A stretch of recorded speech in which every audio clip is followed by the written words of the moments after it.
ಎಜ್ಕೇಲ್ ಪ್ರವಾದಿಯ ಮೂಲಕವಾಗಿ ದೇವರು ಇನ್ನೂ ತನ್ನ ಜನರಿಗೆ ಇನ್ನೂ ಒಂದು ಹೆಜ್ಜೆ ಮುಂದಕ್ಕೆ ಆತನು ಹೇಳುವಂತಹ ವಿವರಿಸುವಂತಹ ಸಂಗತಿಗಳನ್ನ ಇವತ್ತು ನಾವು ಕಾಣುತ್ತೇವೆ. ದೇವರಿಗೆ ಸ್ತೋತ್ರವಾಗಲ್ಪಡಲಿ.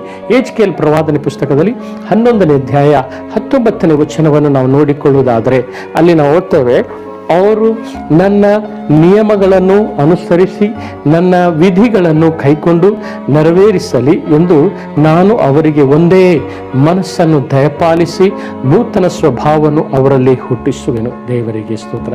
ಹಿತವನ್ನು ಬಯಸಿ ಹಿತವನ್ನು ಹೊಂದಿಕೊಳ್ಳುವುದಕ್ಕಾಗಿ ಆತನ ಮೇಲೆ ನಾವು ಭಯಭಕ್ತಿ ಉಳ್ಳವರಾಗಿರಬೇಕು ಏಕ ಮನಸ್ಸಿನಿಂದಿಗೆ ಎಂಬುದಾಗಿ ಇಲ್ಲಿ ನಾವು ನೋಡ್ತೇವೆ. ನನ್ನ ನಿಯಮಗಳನ್ನು, ದೇವರ ನಿಯಮಗಳನ್ನು, ದೇವರ ಕೊಟ್ಟಿರುವಂತಹ ವಿಧಿಗಳನ್ನು ನಾವು ಕೈಕೊಂಡು ನಡೆಯುವುದು ಮಾತ್ರವಲ್ಲ, ಅದನ್ನು ನೆರವೇರಿಸಲಿ.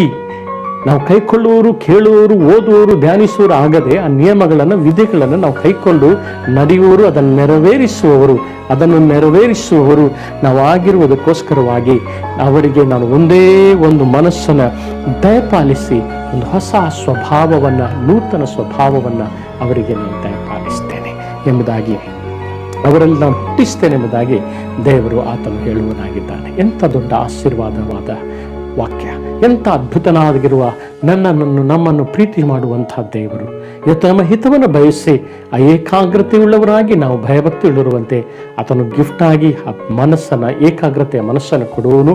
ಅದು ಮಾತ್ರವಲ್ಲ, ಇವತ್ತು ನಾವು ಏನು ಸತ್ಯೋಪದೇಶವನ್ನು ಹೊಂದಿಕೊಂಡಿದ್ದೇವೋ, ಏನು ದೇವರ ನಿಯಮಗಳನ್ನು, ದೇವರ ವಿಧಿಗಳನ್ನು ನಾವು ಕರ್ತನ ಸನ್ನಿಧಾನದಲ್ಲಿ ಅಲ್ಲಿ ನಾವು ನೋಡ್ತೇವೆ, ಅದನ್ನು ಕೈಕೊಂಡು ನಡೆಯುತ್ತಾ ಅದನ್ನು ನಮ್ಮ ಜೀವಿತದಲ್ಲಿ ಅದನ್ನು ನೆರವೇರಿಸಿ ಅದನ್ನು ಆಚರಣೆಗೆ ನಾವು ತರುವ ಹಾಗೆ ಇವತ್ತು ದೇವರು ಏಕ ಮನಸ್ಸನ್ನು ನಮ್ಮಲ್ಲಿ ಆತನು ಹುಟ್ಟಿಸುವನು.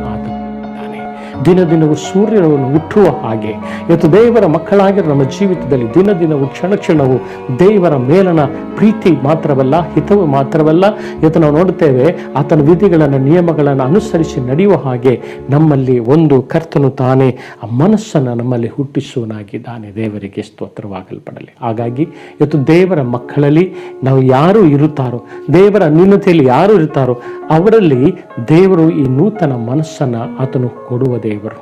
ಈ ಒಂದು ಹೊಸ ಏಕ ಮನಸ್ಸನ್ನು ದೇವರು ಹುಟ್ಟಿಸುವನು ಆತನಾಗಿದ್ದಾನೆ. ದೇವರ ನಾಮಕ್ಕೆ ಸ್ತೋತ್ರ.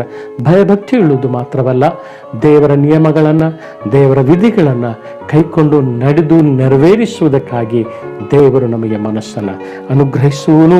ಆತನು ಆಗಿರುವಂತಹ ದೇವರು ಆತನಾಗಿದ್ದಾನೆ. ದೇವರ ನಾಮಕ್ಕೆ ಸ್ತೋತ್ರವಾಗಲ್ಪಡಲಿ. Hallelujah, hallelujah.